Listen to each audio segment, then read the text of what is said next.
Oremos. Señor y Padre Celestial, gracias, Señor, por este tiempo en el cual nos podemos reunir como iglesia a adorarte, a exaltarte, a bendecirte, Señor. Bendecimos este tiempo de la palabra, Señor, y pedimos, oh Dios, como decía mi hermana en la oración inicial, que esta semilla caiga en terreno fértil, Señor. Que si hay alguno aquí entre nosotros, Señor, que no se ha preparado, o Señor, está pensando en otras cosas, Señor, pueda poner su corazón y su mente, Señor, en esta palabra. Señor, reconocer, Señor, su necesidad de ti y volverse, Señor. Toca a cada uno de mis hermanos en esta mañana, los que nos están mirando, Señor, a través de esta transmisión y los que nos mirarán, Señor, que esta palabra, Señor, cale en lo profundo de sus corazones por el bien de sus almas. En el nombre de Jesús. Amén y amén. Meditando un poco a través de la semana, hermanos, y el viernes principalmente, escuchando, yo comentaba ayer con las hermanas de un programa que escucho yo de preguntas, que alguien hablaba acerca del pasaporte biométrico y de todo lo que es la tecnología y de cómo, hermanos, todos de alguna forma estamos, aunque no utilicemos aparatos electrónicos o el teléfono, todos de alguna forma nos conectamos.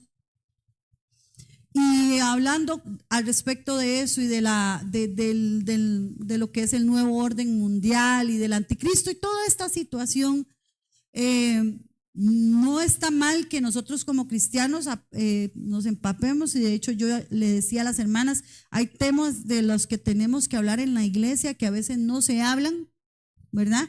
No digo que solo aquí, sino en otros lugares muchas veces no se hablan temas que son importantes. La iglesia, hermanos, está compuesta de niños, de jóvenes, de adultos y de ancianos, y yo creo que hay temas específicos para cada edad y hay temas también que son generales, ¿verdad? Que atañen a todos los miembros de la iglesia independientemente de su edad. Pero yo hablaba ayer con las hermanas acerca de diferentes temas que deberíamos de tomar. Obviamente, si vamos a hablar de temas para jóvenes, lo ideal, ¿verdad?, es que sea un grupo específico de jóvenes, ¿verdad? Pero el tema que quiero desarrollar en esta mañana, hermanos, es un tema que va para todos y todas edades. Es general, ¿verdad? Y es el tiempo, hermanos, de la segunda venida de Cristo. Yo no sé si hoy usted se levantó pensando que tal vez hoy pueda ser ese día. O si usted simplemente se levantó, bueno, tengo que hacer desayuno o tengo que desayunar porque tengo que ir al culto y después del culto tengo que hacer tal cosa y tal cosa y tal cosa. Porque, hermanos, eso quiere decir que estamos teniendo más nuestra mente en este lado de la tierra, ¿verdad? O este lado de la eternidad, perdón, que en la mira de dónde vamos a nosotros a estar en la eternidad o cuál va a ser nuestra posición. Y yo quiero, hermanos, que nosotros aprendamos algo muy importante acerca con esta parábola que Jesús le declara a sus discípulos de estar listos, y es estar listos siempre. ¿Sabe que el Nuevo Testamento, o voy a preguntar, pero si el que quiera me contesta, ¿cuántos capítulos tiene el Nuevo Testamento? ¿Alguien ha investigado? ¿No? ¿Nadie? Si usted está anotando, anótelo. El Nuevo Testamento tiene 260 capítulos.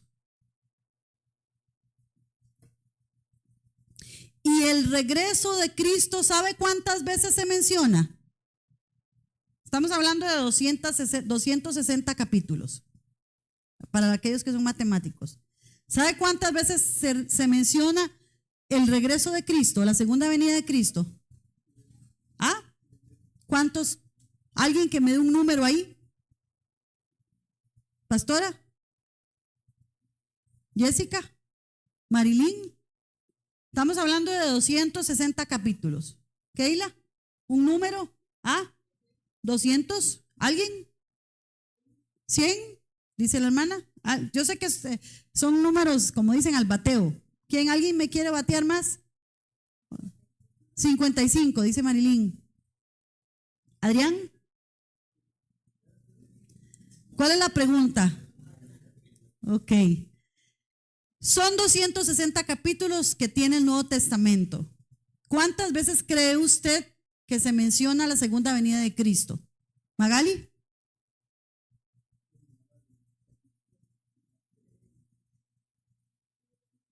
¿Cuántos? 35. ¿Adrián? No googleé.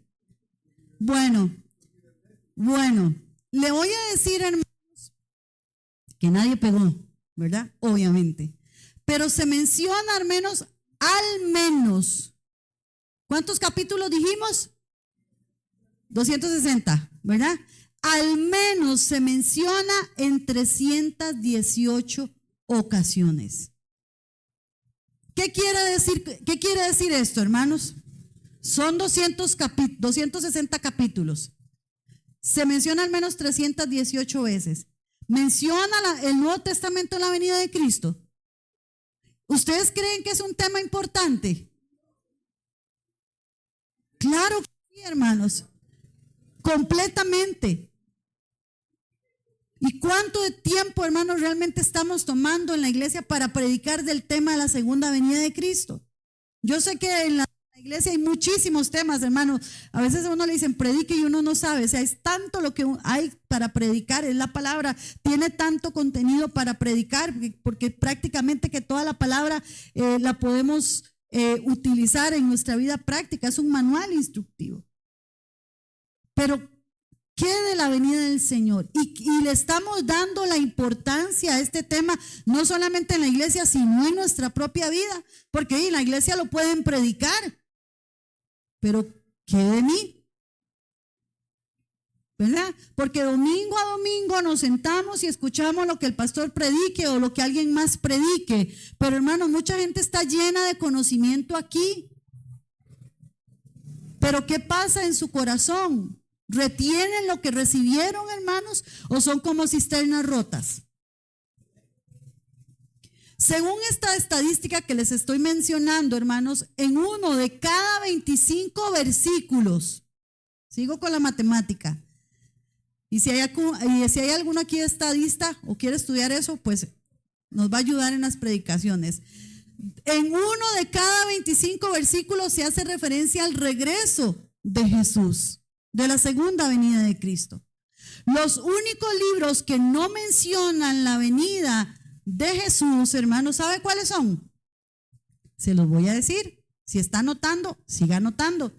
Son Gálatas y las cartas, la segunda y tercera carta del apóstol Juan.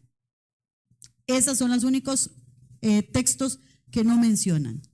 ¿Qué nos dice esto, hermanos? ¿Qué nos habla esto? Estas estadísticas, hermana, ¿para qué son esos números? A mí qué me interesa. Bueno, le voy a decir, hermanos, esto nos indica la contundente realidad de que Cristo vino una vez y que Él va a volver, hermano. Su venida es inminente. ¿Cuándo? No lo sabemos. Hace como un mes, 2 meses, no sé, hubo un hombre y todo el mundo habló en las redes sociales de un hombre, de un negrito, no me acuerdo qué país, Keila, si te acordás, de Nigeria, que se levantó un pastor, dice que es un pastor, y dijo, Jesús, el regreso de Cristo está al día, no me acuerdo, para septiembre, creo que fue, no sé. Y hermanos, eso fue señal para que aún la gente se burlara. Y escuché un mensaje, un video de un inconverso riéndose y diciendo, un pastor ignora la misma escritura. Un inconverso, un pastor ignora la misma escritura donde dice que nadie sabe el día. Qué terrible, hermanos, que las piedras nos tengan que recitar versículos bíblicos que nosotros ya deberíamos de saber. Cristo viene, hermanos. ¿Cuándo? No sabemos. Por eso les preguntaba, ¿cuánto tiempo tienen ustedes? 10, 20, 30 años. Yo tengo años de estar escuchando, hermanos, y todavía me acuerdo que en mi tiempo de adolescencia, en esa inmadurez espiritual y de edad, yo decía, Señor, dame chance para tener hijos, ¿verdad? Dame chance para tener nietos, para ver nietos, tener nietos no, ver nietos, ¿verdad? Porque nuestra vida, hermanos, está más centrada en el aquí, en el ahora y en esta parte de la eternidad, hermanos, que en la del otro lado. Y yo no quiero que usted tome el tema de la segunda venida de Cristo como muchos lo han tomado, como un escapismo. Tienen problemas y ¿qué pasa? Ay, Señor, ven, ven, ven. Como para que eso sea lo suficiente para que se me quiten los problemas. Si Jesús ya lo había advertido, ¿no?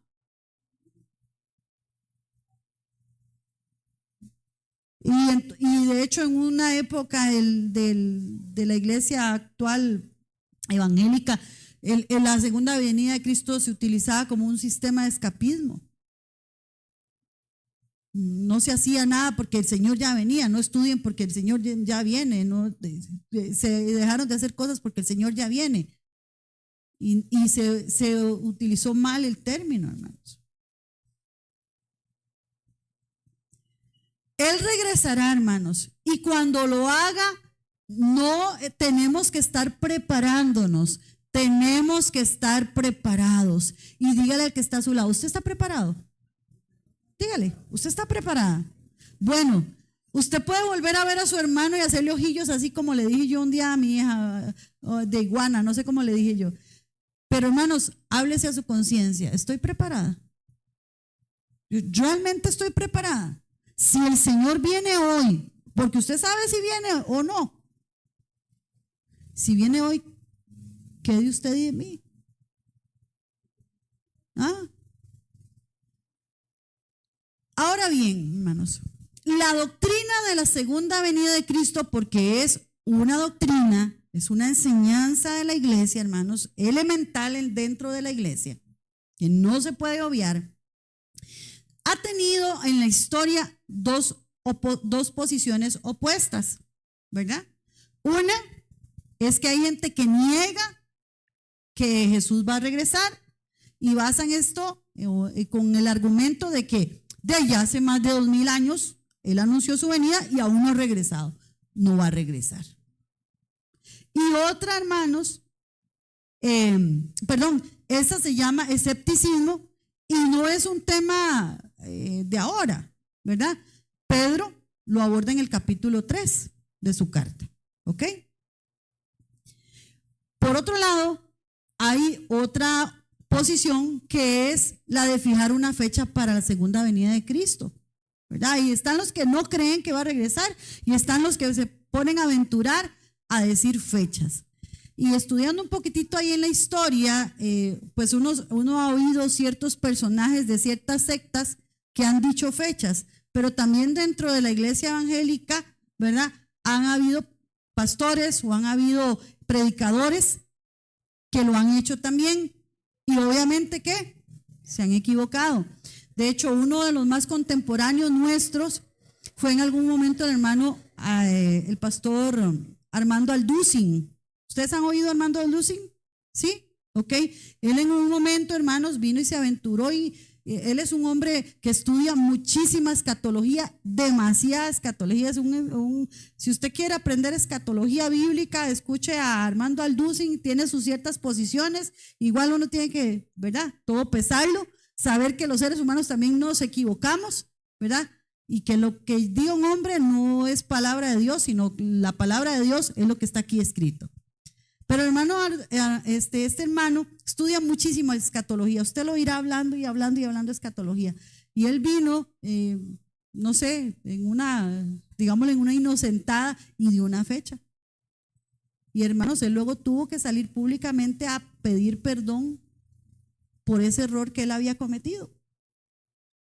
Porque hermanos, como dicen, hasta el mejor mono se le cae el zapote.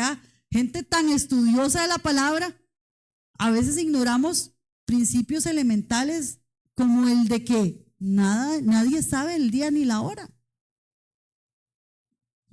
Entonces, hermanos, a lo largo de la historia ha habido gente que se ha atrevido a hacer esto, como por ejemplo un predicador bautista que se llamó William Miller, quien predijo, según él, ¿verdad?, el regreso de Cristo en 1844.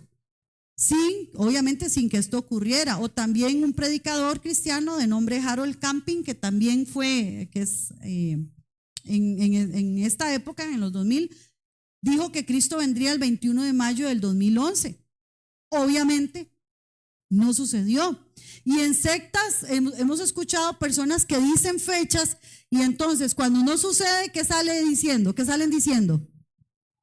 Que vino, pero que vino en espíritu y que nadie lo vio. A vivillos, ¿verdad? Nada tonto, dijo aquel, ¿verdad? Pero esto se debe a que nadie puede predecir este acontecimiento en el calendario, hermanos. Y en Deuteronomio 18, del 20 al 22, cuando alguien intentaba exponer cosas así, se han considerado como falsos profetas. Entonces tenemos que tener cuidado. Ahora la gente es muy liviana en decir, así dijo el Señor. Y Dios no dijo nada. Y la ley judía, con respecto a los hombres que decían que Dios había dicho y Dios no había dicho, hermanos, era severa. Eran considerados como falsos profetas. Y ahora la gente muchas veces le aplaude a estas personas, le dice amén, gloria a Dios y aleluya. Y no examinan dichas profecías.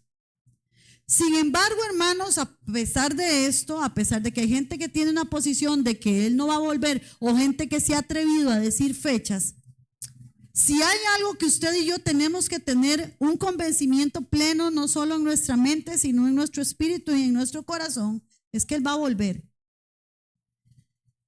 Y observemos, hermanos, a partir de esta parábola, cómo Jesús habla de lámparas encendidas, siervos vigilantes y de vigilias de la medianoche, donde se requiere que estemos despiertos. De ahí, hermanos, la importancia del tema de hoy, el tiempo de estar listos. Vamos de lleno al tema. Primero, la venida de Cristo, ¿qué demanda de nosotros? ¿Quién me puede responder? La venida de Cristo, ¿qué demanda de todos los cristianos? Los escucho. Que estemos preparados. Que estemos preparados. Dice el verso 35 en su parte A. Estén ceñidos vuestros lomos. Ceñidos. ¿Alguien entiende ese término? ¿Alguien sabe qué es ese término? Estar ceñidos vuestros lomos.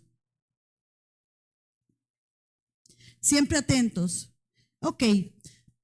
Siempre es importante cuando nosotros vamos a estudiar la palabra, por eso les digo que muchas veces leer la palabra no es suficiente, ¿verdad? A veces, ayer hablábamos de ejercicios o de disciplinas espirituales que nosotros tenemos que tener, ¿verdad? Como orar, como leer la palabra, pero leer la palabra no es solo leerla, es también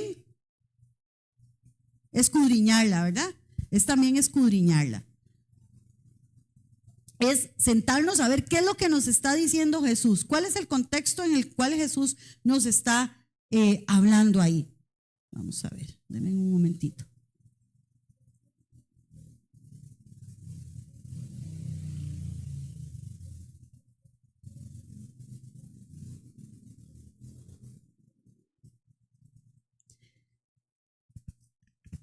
Dice la versión, traducción lenguaje actual, ustedes tienen que estar siempre listos, dice esta versión.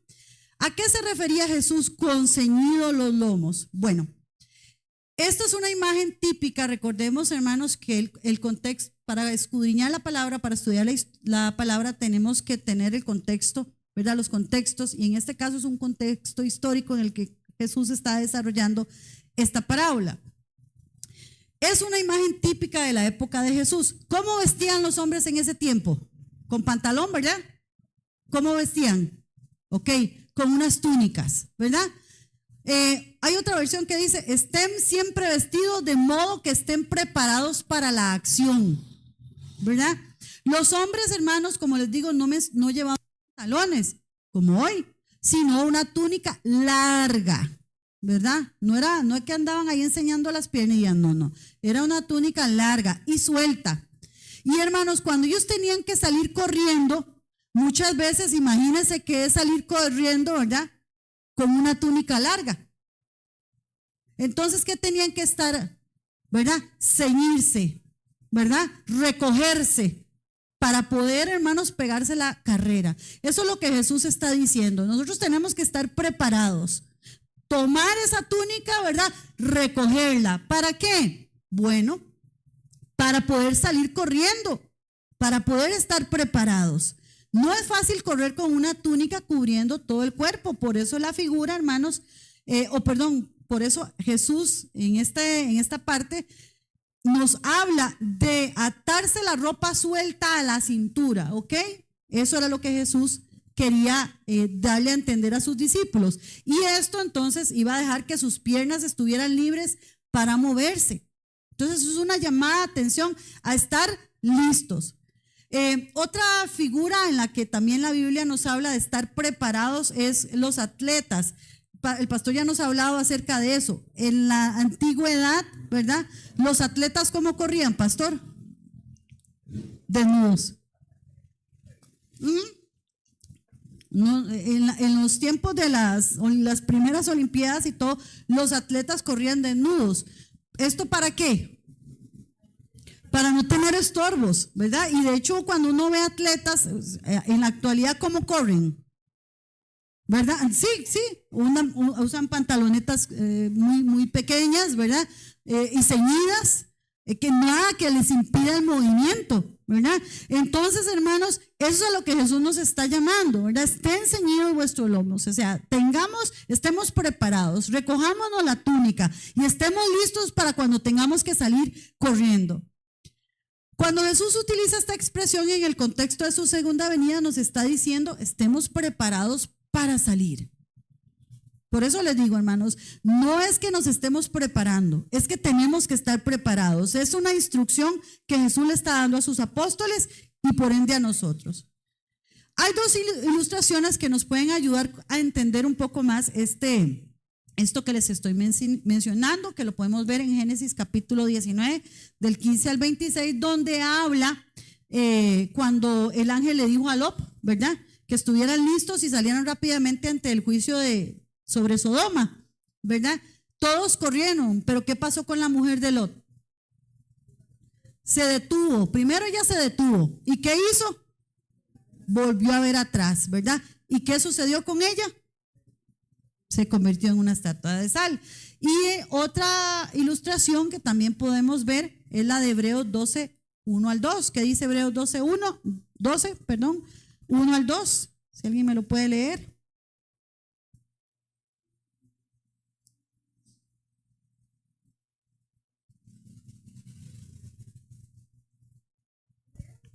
Capítulo 12. Ajá.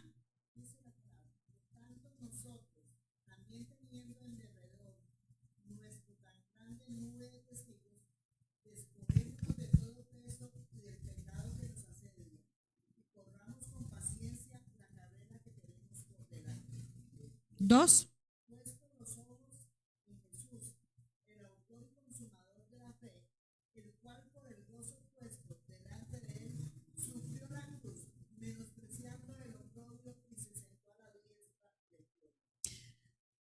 Aquí Hebreos nos habla, ¿verdad? Despojémonos ¿de qué?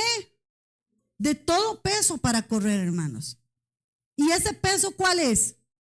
Según Hebreos, el pecado que nos asedia, hermanos. El pecado no nos deja avanzar. Por eso debemos de despojarnos. Puesto los ojos en Jesús, ningún acontecimiento requiere estar tan preparados, hermanos, como la segunda venida de Cristo. Y vuelvo a repetir lo que les dije hace un ratito. Hoy usted se levantó pensando en que hoy podría ser el día. No, muchas veces estamos pensando en otras cosas. Dice la segunda parte del verso 35. Y vuestras lámparas encendidas. En tiempos de Jesús, y vuelvo al contexto histórico, recordemos, ¿verdad? Y remontémonos a hace 2000 años, ¿ok? ¿Cómo creen ustedes que podría ser la noche en ese tiempo? Muy oscura, correcto, hermana Socorro, muy oscura, ¿verdad? Ahora usted sale en la noche y pues hay tendido, ¿cómo es? Alumbrado público y todo eso. La noche es diferente verla en la montaña, ¿verdad? Que verla en la ciudad. Y es más, hasta las estrellas usted las puede ver en la montaña muchísimo más que en la ciudad, ¿verdad? Pero recordemos que en el tiempo de Jesús no existía la luz eléctrica, ¿verdad?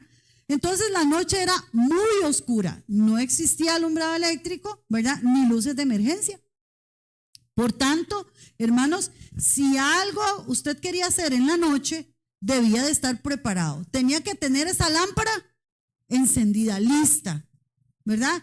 Por cualquier cosa que sucediese. Cada familia, hermanos, tenía que comprar aceite para las lámparas con antelación. Y este ejemplo de las lámparas es un ejemplo que Jesús menciona en varias ocasiones, ¿verdad? Porque era el contexto en el que ellos vivían. Tal vez usted y yo ahora no lo entendemos, pero bueno, ahora esta semana que nos ocollonaron en la noche, más de uno, ¿verdad? Buscó el foquito o buscó las candelitas por aquello, ¿verdad? Pero algo así se vivía en esa época, obviamente a más magnitud, ¿verdad? Porque no iban a buscar focos, ¿verdad? Sino que tenían que tenían las lámparas, pero si no tenían aceite. Y asegurarse, hermanos, de que ese aceite fuera suficiente para toda la noche. Antes de la llegada de la electricidad, hermanos, las lámparas de queroseno, yo esas no las conocí, no sé si alguien las conoció, eran comunes en el campo. Y Jesús habló de esta preparación en Mateo 25, del 1 al 13, ¿verdad? Cuando habla sobre la parábola de las 10 vírgenes. Estas mujeres quienes debían esperar al esposo despiertas. La actitud de cinco de ellas, llamadas insensatas, muestra la falta de responsabilidad, hermanos, al no llevar aceite suficiente para sus lámparas. Estas mujeres tenían lámparas, pero fueron irresponsables, insensatas, las llama Jesús. No tenían el aceite suficiente, o sea, no estaban, ¿cómo? Preparadas. Dice el texto en el versículo 3 de Mateo 25. Las insensatas, tomando sus lámparas, no tomaron consigo aceite. Y así ocurrió. ¿Tiene usted, hermano, su lámpara? Usted podría decir, sí, hermana. ¿Pero tiene el aceite suficiente? Ok. Porque, hermanos, cuando el Señor venga, usted no le va a decir, toque, deme un toque. Deme un toque. Voy a ir a pedirle a aquel que me regale aceite. Voy a ir a ver dónde consigo el aceite. Y el aceite obviamente tiene un simbolismo, ¿no? Y así ocurrió en la narración, hermanos. Se dice que como el esposo tardaba en llegar, ¿verdad? Más de uno va a decir, de ahí es que de ahí, ¿cuánto tienen de decir que el Señor viene y no viene? ¿Verdad? Hay gente que se va a justificar de esa manera. ¿Es culpa de quién? Del esposo que se tardó demasiado. No, la responsabilidad de quién es nuestra, de estar siempre, ¿cómo? Preparados. Dice que todas cabecearon y se durmieron. Pobrecitas, ¿verdad? Pobrecitas, era lógico, ¿no? No, ellas tenían un deber, hermanos, y nosotros como cristianos tenemos un deber. No podemos estar cabeceando y durmiendo, hermanos. ¿Sabe que hay gente en la iglesia, y no lo hablo en forma literal, hay gente que se sienta en la iglesia, hermanos, y puede estar oyendo la predicación y están dormidos? Y usted les pregunta, hermanos, tal cosa. Estaban aquí, pero allá, no sé, en otro lado, hermanos. O a veces nos sucede así. Estamos cabeceando, estamos durmiendo. No es tiempo de estar, hermanos, cabeceando ni durmiendo. Es tiempo de estar. Es tiempo de estar en la expectativa, hermanos, de la segunda venida de Cristo. La lámpara, hermanos, no se puede apagar. Usted y yo no nos podemos dar el lujo de que la lámpara se apague, hermanos. Como nadie sabe a qué horas vendrá Jesús, cómo vendrá Cristo, hermanos, entonces tenemos que tener suficiente aceite para que esta lámpara no se apague. Esa lámpara, hermanos, si usted tiene 40 años, siga buscando la presencia del Señor, siga buscando el Espíritu Santo para que ese aceite esté continuamente. Pero a veces nos damos el lujo de decir, no, hoy no tengo tiempo. ¿Cuántos han dicho en algún momento no tengo tiempo?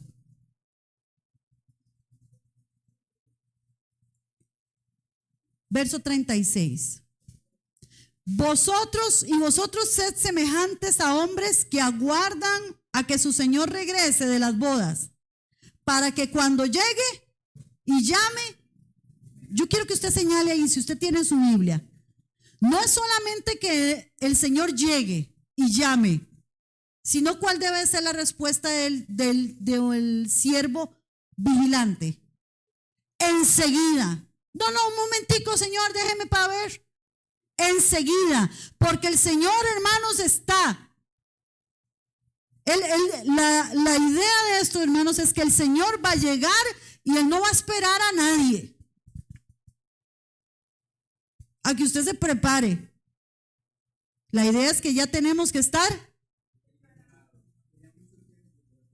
demasiado. Bueno, hasta eso, ¿verdad? Hasta eso. Ahora el Señor, Jesús, en este versículo, utiliza la figura del portero, o sea, el hombre que está atento a abrir la puerta cuando llegue el esposo de la fiesta de bodas. Si juntamos las imágenes anteriores, vemos que estos siervos esperan el regreso de su Señor con ropas recogidas, lámparas encendidos y dispuestos a abrir de una vez. No es que está ahí. Ay, ¿cuándo? Sí, ¿verdad? O llámenme. No. Estamos nosotros, hermanos, ceñidos, listos, con nuestra lámpara encendida, y en el momento en que el Señor llame, estemos dispuestos a abrir, hermanos. ¿Estamos así de preparados o apenas estamos preparándonos? Lo primero que el Señor va a resaltar, o que nos resalta en esta parábola, hermanos, es que los siervos no están dormidos. Y lamentablemente en la iglesia hay mucha gente durmiendo. Y ya le digo, no es porque se durmieron en el culto. Yo sé que hay gente que a veces pasa malas noches. Pero ¿cómo está nuestro espíritu? ¿Está vigilante? ¿Está atento? ¿Está preparado, hermanos? Sino que cumplen con su deber. Y esto es lo que se espera, hermanos, de los siervos fieles.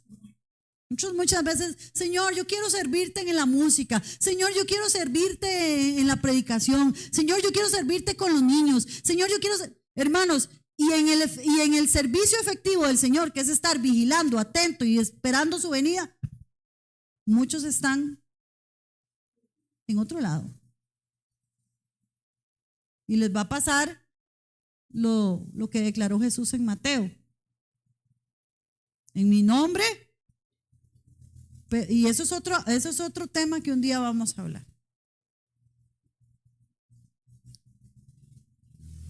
Estos siervos, hermanos, se comparan únicamente con el soldado que permanece de pie toda la noche. Imagínense. Vea la labor de los soldados en esa época. De hecho, hermanos, cuando Jesús resucita, ¿verdad? Esos soldados romanos estaban peligrando. Porque la idea, ¿verdad?, del soldado era que tenía que resguardar ese lugar y no podían, hermanos, pero ni cerrar un ojito, ¿verdad? Gracias, sí, pero ni para pestañear. Sino que estos soldados cumplen su guardia hasta que sean relevados. Para ellos no importa, hermanos, cuánto tarde su Señor. Permanecen en sus puestos y se preparan, están preparados, listos para que cuando Él llegue, llame, inmediatamente, el Señor no va a tocar dos veces, hermano. Jesús volverá una vez más, hermanos. Hermanos, una vez más, nada más. No hay segundas oportunidades. Ese día va a ser inminente, hermanos.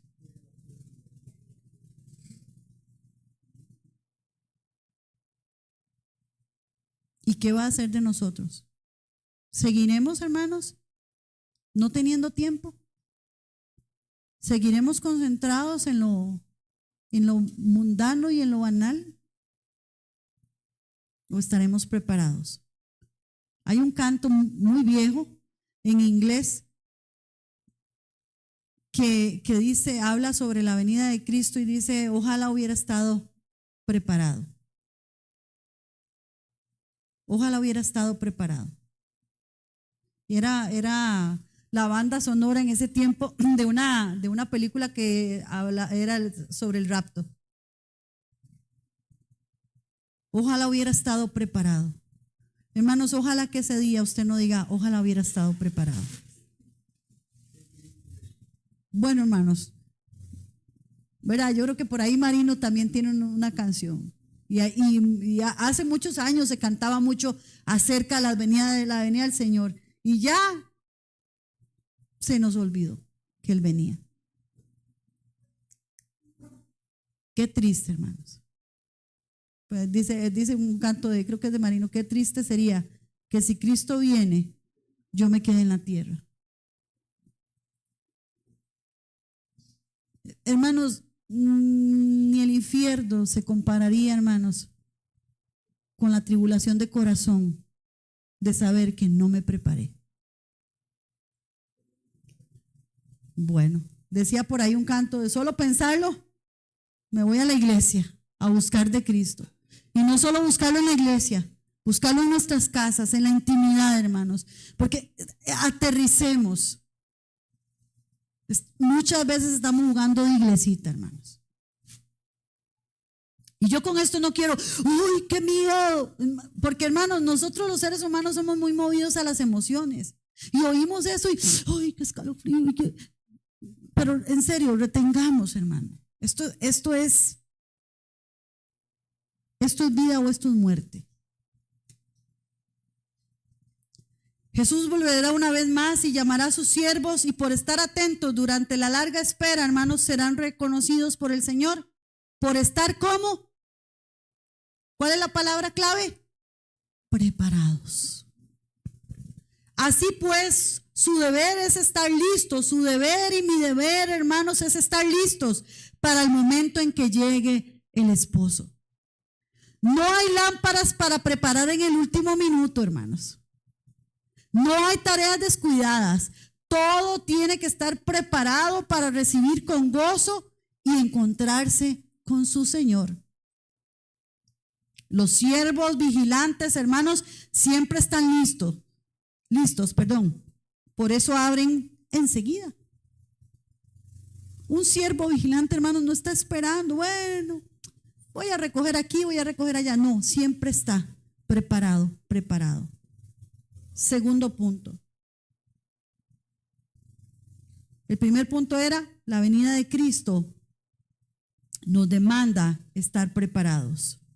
Segundo punto, la venida de Cristo demanda estar vigilando. Verso 38. Y aunque venga a la segunda vigilia y aunque venga a la tercera vigilia, si los hallare así, ¿qué dice? Dichosos. Dichosos, diga conmigo, dichosos. Son aquellos, esos siervos son, ¿cómo? Dichosos. Vea qué vacilón, hermanos. Con respecto a las vigilias, bueno, que eso hace muchos años se practicaba, ¿ya se acuerdan de las vigilias? Y habían vigilias que empezaban a las 7 de la noche y terminaban al mediodía, ¿verdad? A la medianoche, perdón. O unas terminaban a las 3 de la mañana, una cosa así. O habían vigilias que empezaban, yo no sé si en Faro todavía hacen vigilia. Sí, ok. Y la terminan a las 6 de la mañana, ok. ¿Verdad? En la época de Jesús, vamos al contexto nuevamente histórico, en la época de Jesús, hermanos, se utilizaban 3 vigilias. ¿verdad? 3 vigilias. 3 vigilias. Una era, hermanos, que empezaba como de 6 a 9 más o menos, ahí buscando, son horas estimadas, ¿verdad? De 6 a 9. Hermanos, de 6 a 9, todo el mundo está, ¿cómo? Despierto.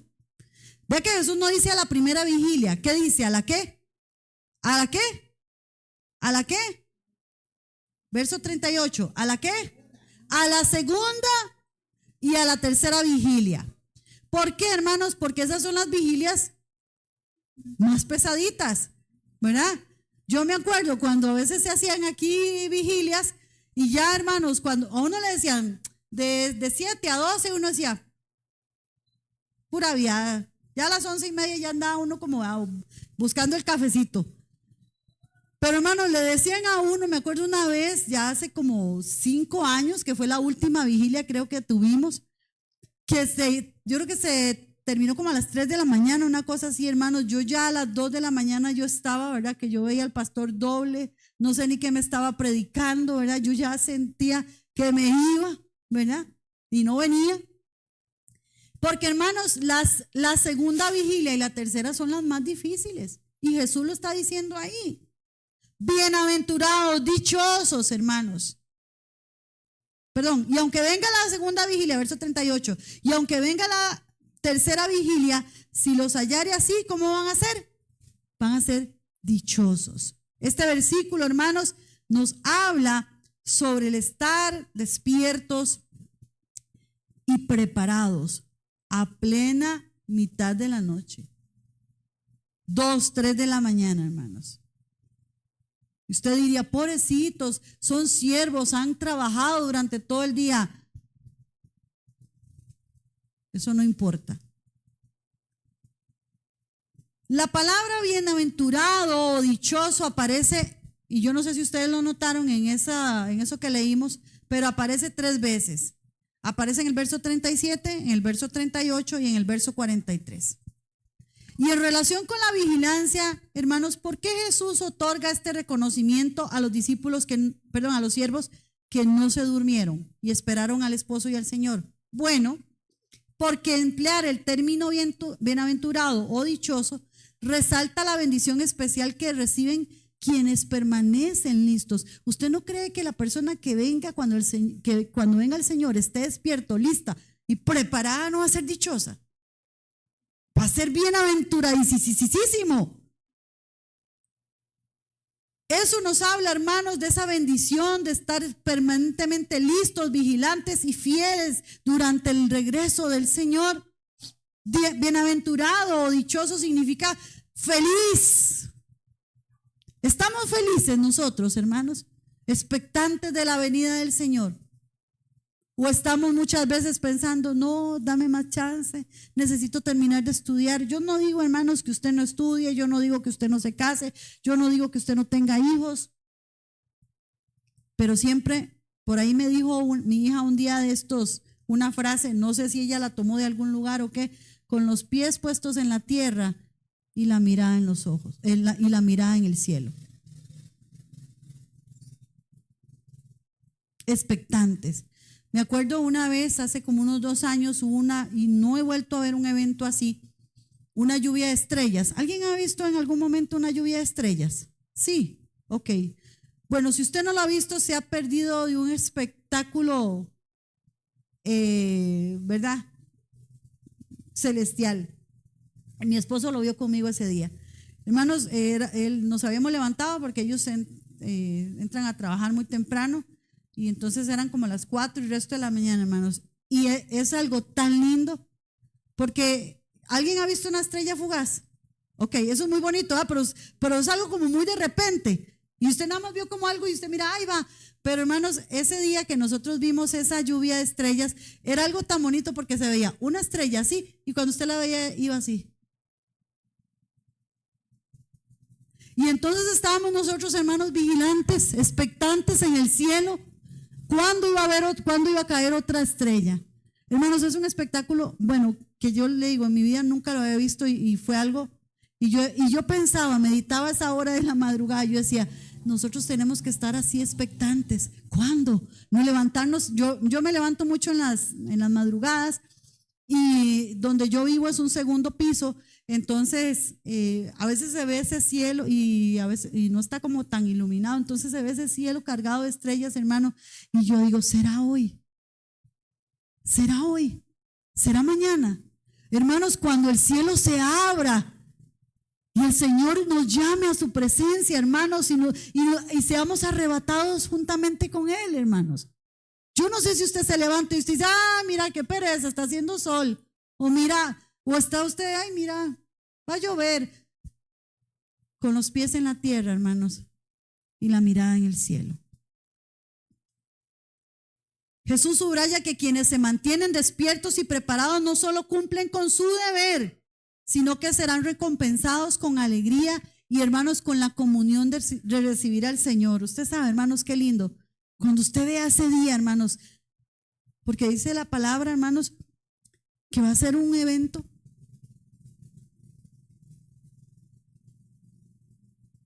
Y el pastor, vamos un día a hablar, ¿verdad, pastor? De esos temas. El otro año. No, pero es cierto. La repetición de la palabra bienaventurado enfatiza la importancia y el valor de la vigilancia constante y de la fidelidad, hermanos. No es que hoy ustedes y mañana ya no. Fieles. Yo se lo decía, creo que un día de estos, hablando con mis hijas, yo le decía, la palabra es clara y solo el que perseverare hasta el final, ¿qué va a pasar? Usted puede tener 40 años, 30 años, 20 años, hermanos, que si usted decidió mirar atrás, y hermanos, y es un consejo de corazón, si usted viene a la iglesia simplemente por llenar un requisito o por limpiar su conciencia, déjeme decirle con toda la sinceridad del corazón, no pierda el tiempo.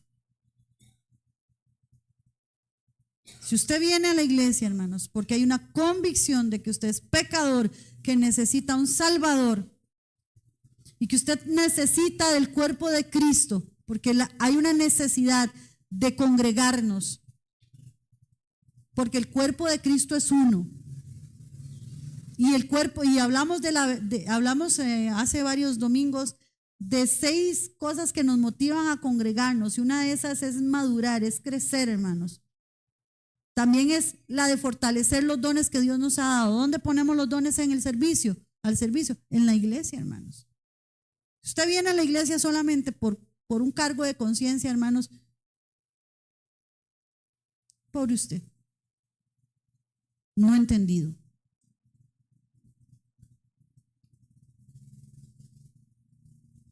Además de ser llamados bienaventurados, los invita a su propia mesa para compartir juntos, siendo el dueño. Vea qué lindo. Lo normal es que el siervo le sirva ¿a quién? Al Señor, ¿verdad? Vean lo que dice el verso 37, dice, cuando venga, dice, bienaventurados aquellos siervos a los cuales su Señor cuando venga halle velando, de cierto digo que se ceñirá y hará que se sienten a la mesa. ¿Quiénes se van a sentar en la mesa? Los siervos. ¿Y quién les servirá? El Señor. ¿Se acuerdan ese canto? ¿Verdad? Estamos reunidos, es que yo no me acuerdo casi de los cantos viejos, pero sí me acuerdo ciertas cosas. Dice, reunidos en la mesa, que es Cristo.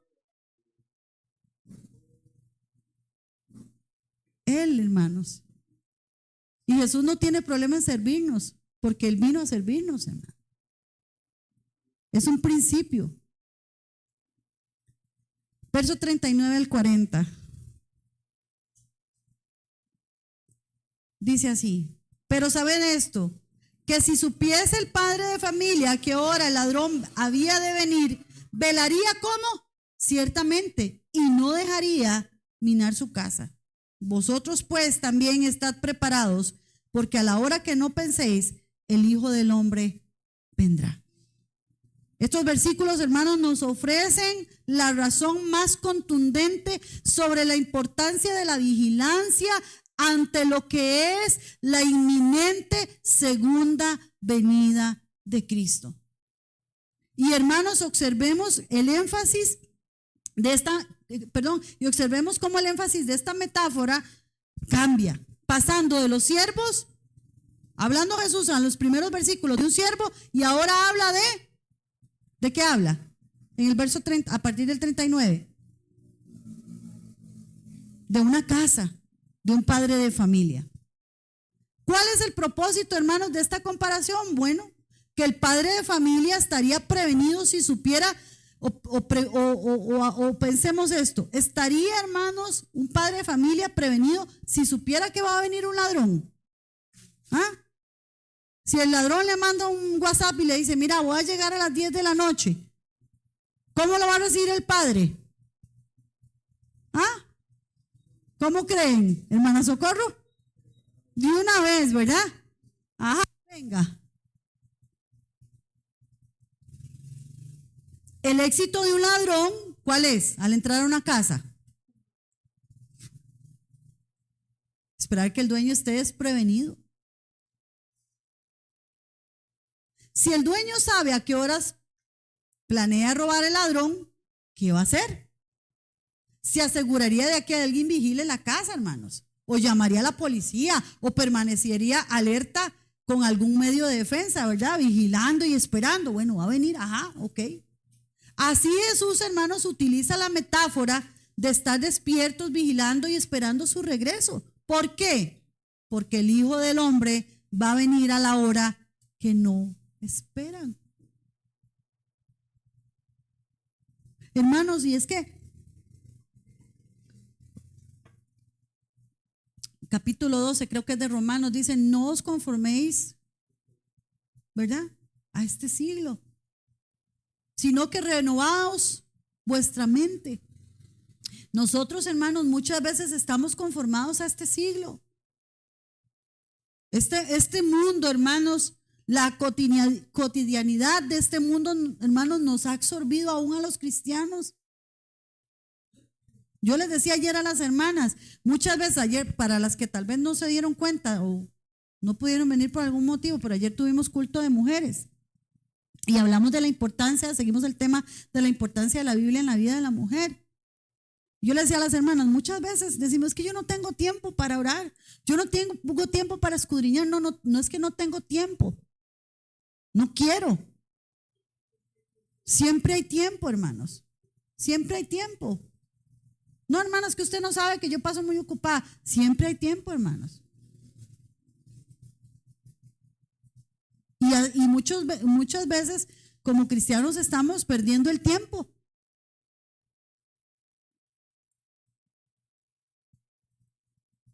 Aquellos que han puesto fecha a la venida de Cristo a lo largo de la historia no han comprendido este texto, hermanos. La palabra vigilando es fundamental, ya que nadie conoce el momento en que Cristo volverá.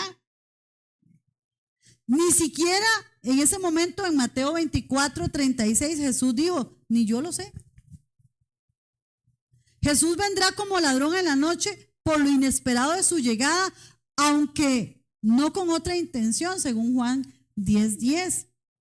Tercer punto, quiero seguir avanzando. El primer punto era, la venida de Cristo demanda estar. Segundo punto, la venida de Cristo demanda estar vigilando, muy bien. El tercer punto, la venida de Cristo demanda estar trabajando, como decía aquella señora. Estoy como trabajando. Estamos trabajando en la obra del Señor. ¿Estamos preparados? Sí, hermana. ¿Estamos vigilando? Sí, hermana. ¿Estamos trabajando? No, hermana. No es solo vigilar, pero no es solo estar preparados, no es solo vigilar, sino también estar ¿cómo? Trabajando. Dígale al que está a su lado, trabajando. Sí, hermana, yo estoy trabajando, yo le sirvo al Señor en la escuela dominical. Ese es su trabajar. ¿Ah? Bueno, hermana, yo le sirvo al Señor en el grupo cuando me ponen a cantar en el culto. Estoy trabajando. Eso es trabajar. ¿Qué creen ustedes? Es parte, pero no es todo, hermanos. Porque nosotros hasta eso somos siervos inútiles, hermano. Ya nos conformamos. Bueno, yo soy, no sé, líder de alabanza. Ya. Soy una teja. Qué siervaza. Porque prediqué 1 hora. Caray, qué siervaza. Imaginemos esta escena en versos 42 y 43. Dice el Señor, porque Pedro le hizo una pregunta ahí al Señor, ¿verdad? Imaginémonos la escena. Jesús está impartiendo una gran enseñanza y de repente Pedro, ¿verdad? Que Pedro era un hombre que no se guardaba, ¿verdad? A veces hay gente que uno la ve y parece como que quieren preguntar algo, pero no preguntan. Pedro no se guardaba nada, hermanos. No se guardaba nada. Y llega Pedro y levanta la mano, ¿verdad? Dice Pedro, para que Jesús vea que yo estoy en todas, ¿verdad? Y le preguntan, o le formula, una pregunta que quizá muchos de nosotros también nos haríamos cuando estudiamos. Y eso pasa en los colegios, ¿verdad? Cuando el profesor está dando clases y levanta la mano al alumno y dice, profesor, ¿eso va a entrar en el examen?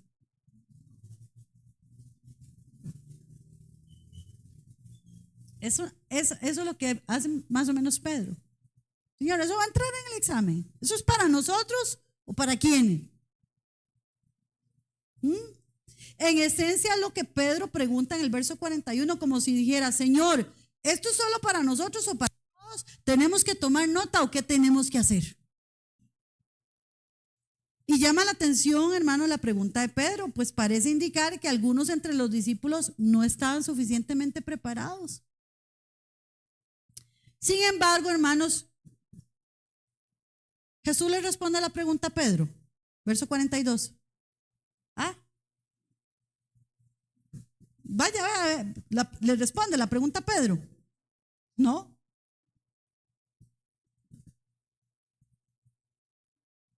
Jesús no le responde directamente la pregunta, hermanos, ya que sus enseñanzas son para todos. La cuestión más relevante aquí, hermanos, es la que aparece en el verso 42. ¿Qué dice el verso 42? ¿Quién es el mayordomo fiel y prudente al cual su señor pondrá sobre su casa para que esté a tiempo? Para que a tiempo les dé su ración. Es una pregunta que Jesús está haciendo. Hermanos, uno de los graves peligros de la vida cristiana, hermanos, es enredarnos. Espérenme un momentito porque algo me salió aquí y no me deja ver.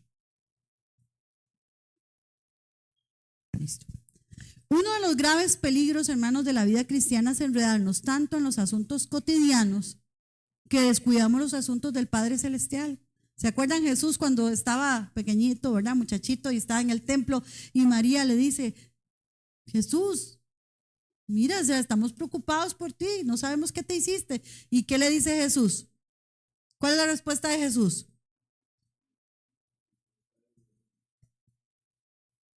¿Estamos en los negocios del Padre? ¿O en los negocios de quién estamos? Hermanos, diga conmigo, esto es para mí. Hermano, ¿usted lo está predicando por mí? Sí. Si usted no es un siervo vigilante, sí. Sí es para usted. Y si usted es un siervo vigilante, ¿sabe qué? También es para usted.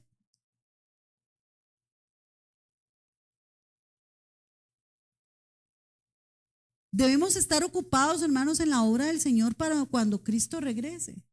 Estamos predicando, estamos evangelizando, estamos viviendo la voluntad de Dios.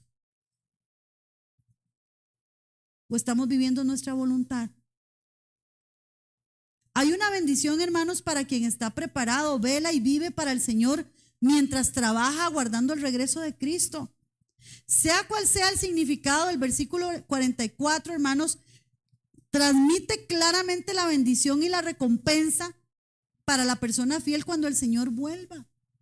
Hay una recompensa. ¿Usted quiere recibir la recompensa? Bueno, entonces esté trabajando, esté preparado, vigilante y trabajando. Y permítame usar el ejemplo de una hermana. Yo prediqué, la última vez que prediqué acerca de la importancia de la Biblia, ¿en qué? Ya me olvidó. En la familia. Sí. Y yo di, hermanos, creo que eran como tres tips prácticos para que de verdad, hermano, la Biblia trascienda en nuestra familia. Y yo no sé si alguien más lo hizo, pero solo una hermana nos comentó. Uno de los tips fue: vaya, tome un versículo bíblico con sus hijos o con su esposo o con su familia. Si usted se congrega, si usted dice que usted es cristiana, usted tiene un deber hacia su familia. La salvación es personal, pero el evangelio puede llegar por medio suyo a los no creyentes. Y si usted no predica el evangelio, hermanos, pues el Señor va a usar otro medio, pero ¿por qué no usarnos a nosotros? Y entonces solo una hermana, yo no sé si usted lo hizo, bueno, qué dicha, lo felicito, siga así. Pero una hermana nos comentó que ella le dijo al esposo no es no creyente, hermanos, y ella lee con él un versículo y me imagino que harán algún tipo de comentario, alguna cosa, hermanos. La palabra no vuelve vacía, hermanos. ¿Cuántos de nosotros o cuántos fueron, hermanos, llegaron a los pies del Señor porque alguien les llevó la palabra? Y el Señor tiene muchas formas, hermanos, de atraernos a Él. Pero, hermanos, ¿por qué esperamos que el Señor utilice otras formas si para eso estamos nosotros? Porque estamos ¿cómo? Trabajando. Eso es trabajar. No, es que mis hijos mejor cuando estén grandes, que ellos vean a ver si quieren ser evangélicos, si no quieren ser. Bueno, entonces déjeme decirle que para usted el cristianismo es una mera religión y no es una convicción. Me da igual, pastora. Lo que tomen, que busquen a Dios como ellos quieran, que ellos decidan. ¿Sabe por qué no han decidido por Cristo? Porque nuestra vida no ha reflejado una decisión por Cristo. Porque nuestros hijos ven nuestra ambivalencia, hermanos. Y a nosotros nos da lo mismo Chana que Juana. Nos da lo mismo el mundo y lo que se practica en el mundo y ir a una iglesia un domingo. No trasciende la vida, hermanos. Ayer lo hablábamos. Loida y Eunice, hermanos, impactaron a la vida de un nieto, de un hijo, Timoteo. ¿Y quién era Timoteo? Un pastor. Y si estudiamos más la vida de Timoteo, vamos a ver, hermanos, a quiénes alcanzó Timoteo. ¿Qué hubiera pasado si Loida y Eunice dijeran de ay no, tenemos que Tim decida cuando esté grande? No, hermanos. Yo no espero ver a mis hijas grandes para que decían, no, desde pequeñas, hermano. Lo que hablábamos, enseñarle a nuestros hijos la palabra. Mantenernos vigilantes, hermanos, porque el Hijo del Hombre vendrá a la hora que no esperamos, aunque algunos se burlen, como en los días de Noé. ¿Se acuerdan en los días de Noé? Hermanos, ¿usted sabe por qué la gente se reía de ver a Noé construyendo un arca? Y porque Noé predicaba que iba a llover. ¿Sabe por qué la gente se reía? La gente conoció la lluvia hasta el diluvio, hermanos. No sería lógico que la gente se burlara. No sería lógico que, digamos, si yo vivo en, no sé, en un desierto, alguien se levante y diga que va a llover y yo me ría y yo, está loco. Jamás. ¿Sabe que en nuestros tiempos la gente está así, hermanos? Y sabe que muchas veces nosotros somos mismos motivo de burla de la gente. No por la dureza del corazón de ellos, sino por nuestra actitud hacia quién es Dios en nuestra vida. Y se burlan. Y el Señor, hermanos, es vituperado por nuestras vidas, hermanos, porque decimos que somos cristianos, pero no estamos viviendo bajo la voluntad de Dios. Qué dicha que dijo amén, hermano. Verso 45. Mas si aquel siervo dijera en su corazón, ¡ja! Mi señor tarda en venir, entonces voy a comenzar a golpear a los criados y a las criadas y a comer y a beber y a embriagarme. Aquí se encuentra, hermanos, una advertencia dirigida, esto es a los no cristianos, a las almas perdidas que no estarán listas para el regreso de Cristo. No se trata de un siervo sabio, sino de un siervo malvado, que vive para sí mismo, solo para sí mismo, hermanos. La gente del mundo, yo creo que yo lo hablaba ayer con ustedes o no sé, pero la gente del mundo vive ¿para qué, hermanos? Para sus deleites. Para sus deleites. Y yo hablaba ayer comentando un poco la importancia de la Biblia, ¿verdad? Y de ciertos temas que a veces tenemos que tocar, pero yo me acuerdo, y yo le decía a las hermanas ayer, que una vez el pastor me dijo, predicando, él dijo, porque el pastor ha estudiado bioética cristiana y todo eso, que uno dice, ¿y eso cómo se come? Y eso no es, y hay gente que dice, y eso no es mi problema, porque yo ni lo entiendo. No, sí es su problema, hermano. Sí es su problema. Aunque son palabras técnicas, hay gente que le da miedo usar palabras técnicas, y yo sé que a veces cuando uno estudia la Biblia le da como un poquito de cuando ve palabras técnicas, pero eso, de eso se trata. En todo lo que uno vaya a estudiar, hermanos, hay tecnicismos. Yo ahorita estoy estudiando algo de marketing digital, hermanos, y hay cosas que el profesor me dice y no las entiendo. ¿Y sabe qué hago yo? Voy e investigo. No, es que ¿para qué? ¿Qué pereza? No sea vagabundo mental, hermano, no sea perezoso mental. Hay perezosos en la iglesia, hermanos. Se les habla en griego, ¡ay, qué pereza! ¿Para qué? No, hermanos, empecemos a alimentar. Usted no sabe la belleza del lenguaje, hermanos. Hermanos, despertémonos. Y el pastor hablaba una vez acerca de una muchacha cristiana que se quería hacer una inseminación in vitro, no se quería casar. Y yo decía, pastor, seguro está inventando, ¿quién sabe dónde oyó él eso? Y yo les comentaba ayer a las hermanas que yo tuve en carne propia alguien que se denominaba cristiana y me dijo a mí, es que yo me divorcié, me fue muy mal, yo no me quiero casar, pero yo sí quiero tener hijos y yo voy a hacer inseminación in vitro. Caray, ¿ustedes saben qué implica eso, hermanos?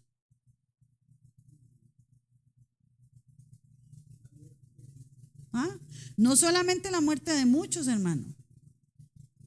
Estamos hablando de que yo necesito un donante de esperma que no sé ni quién es y que mi hijo es hijo de quién. Bueno, y a la luz de la Biblia escudriñemos eso. ¿O es que la Biblia es antigua y no tiene nada que ver con eso? Y yo le decía, bueno, Joanita, que tiene 31, bueno, ya va por el tercer piso. Joana ha decidido no casarse. ¿Qué pasaría, hermanos, si Joana viene y le sale a uno con una cosa así? Porque, hermanos, eso es lo que hay en alrededor. O sea, es que no es que Joana se le metió No, es que, hermanos, es lo que se vive actualmente. Y hay temas así que Joana puede sentarse en una mesa, hablarlo con amigos que son inconversos. Y Joana puede decir, mira, si suena lógico, no me quiero casar, pero sí quiero tener hijos. ¿Y cómo aborda la iglesia todos esos temas, hermanos? No a la luz de lo que yo crea o no crea, a la luz de lo que dice la palabra. Por eso somos llamados a estar preparados, vigilantes y ¿qué? Y trabajando.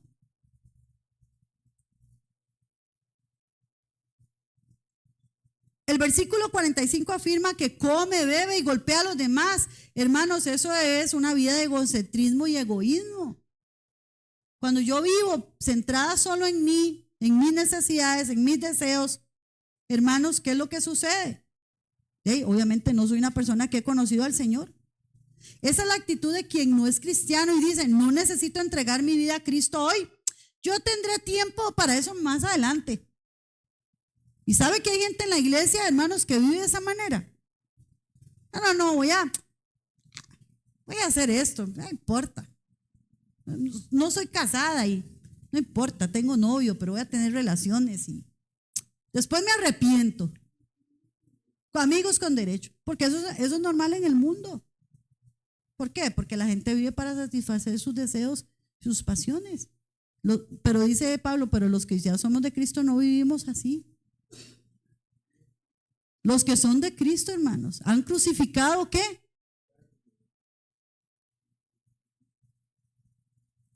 Sin embargo, hermanos, como el rico insensato que pensaba que tenía toda la vida por delante, hermanos, la muerte le sorprendió.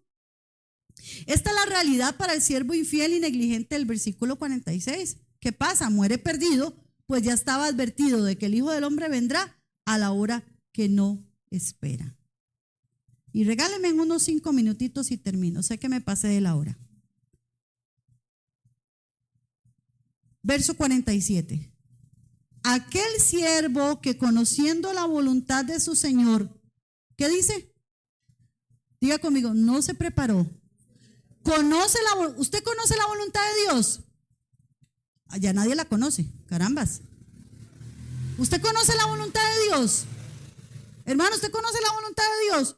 Ay, no, hermana, mejor ore usted para que el Señor me la revele. No. Vaya, escudriñe la palabra, ahí está la voluntad de Dios. Ay, será la voluntad de Dios que yo haga, no sé, que yo me haga una inseminación in vitro. Vaya la palabra de Dios. Y hay tantos temas, hermanos, que nosotros desconocemos simplemente porque no vamos a la palabra de Dios. Dice, aquel siervo que conociendo la voluntad de su Señor no se preparó ni hizo conforme a su voluntad, ¿qué va a recibir? Muchos azotes. Así Jesús advierte también a los creyentes, hermanos, no solo a los no cristianos, sino también al cristiano que no está preparado para el regreso de Cristo. Este es un texto de advertencia. Decían los abuelos, en guerra avisada, bueno, ¿verdad? Y a veces nos avisaban, igual hacíamos lo que nos daba la gana y tome, ¿verdad? Este es un texto de advertencia. La vida cristiana, hermanos, no puede vivirse de manera descuidada. Tenemos que ser diligentes. La venida del Señor requiere primero, ¿qué dijimos? Estar.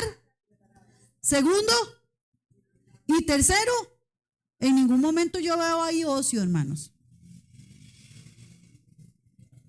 Preparados, vigilando y trabajando. Anótelo o lléveselo en su corazón. ¿Cómo tenemos que estar? Dígalo. Fuerte, preparados, vigilando y trabajando. En ningún momento dice ahí, chavos ahí, ¿verdad? Vamos a vivir por fe, dicen muchos, ¿verdad? Y no hacen nada, unos bagazos. La vida cristiana, hermanos, no se puede vivir de manera descuidada. Tenemos que estar listos, vigilando y trabajando para recibir hacia el Señor. ¿Qué dice Mateo 25, 23? Bien buen siervo y fiel. Sobre poco has sido fiel, sobre mucho. Pero hay gente que le pone énfasis a eso, ¿verdad? Como que si el versículo llegó ahí. Sobre poco has sido fiel, sobre mucho te pondré. Oh, sí, Señor. Fui fiel con el cacharrito, seguro me vas a bendecir con un montero, con una prado. No es eso lo que está diciendo el Señor. Lo más glorioso, hermanos, no es que el Señor nos vaya a poner sobre mucho. Lo más glorioso es como termina ese versículo. Entra en el gozo de tu Señor. Entra en el gozo de tu Señor. Conclusión. El versículo 48, hermano, leámoslo. Dice, mas el que sin conocerla hizo cosas dignas de azote, será azotado poco. Porque a todo aquel a quien se haya dado mucho, mucho se le demandará. Y al que mucho se le ha confiado, más se le pedirá. Usted tiene 30 años, usted tiene 40 años. Bueno, se le ha dado mucho. Se le ha dado mucho. El versículo 48 constituye la aplicación de todo este pasaje. En él, hermanos, se enseña que Dios nos hace responsables de la luz que hemos recibido.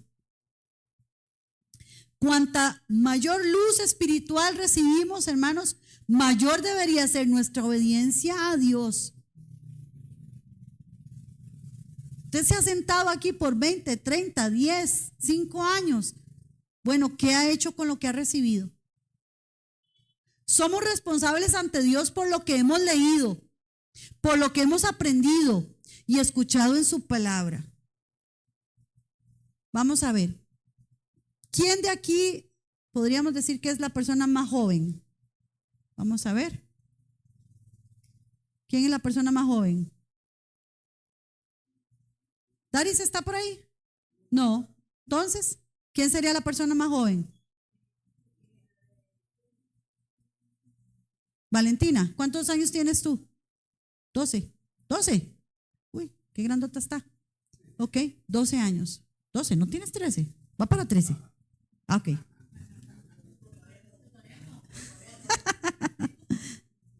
Bueno, tiene 13 años. Desde Valentina hasta la persona más grande, hermanos, todos nosotros tenemos responsabilidad de lo que hemos escuchado. ¿Usted sabe que usted es responsable de lo que usted ha escuchado aquí? ¿Sí o no? ¿Sí sabe que es responsable? Bueno, si no lo sabía, sépalo.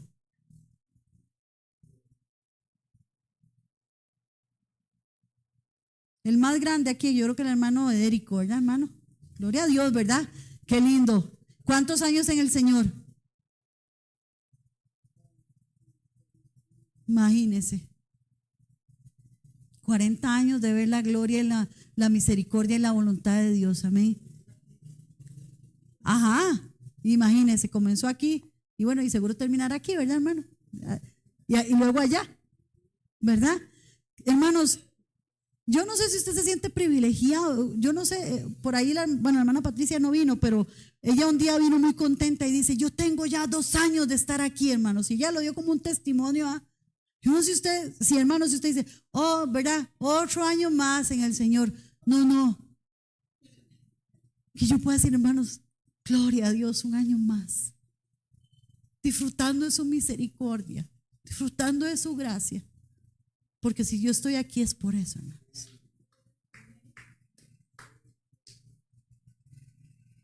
Como creyentes debemos emplear los recursos y las bendiciones que Dios nos ha dado de manera sabia, hermanos, responsable.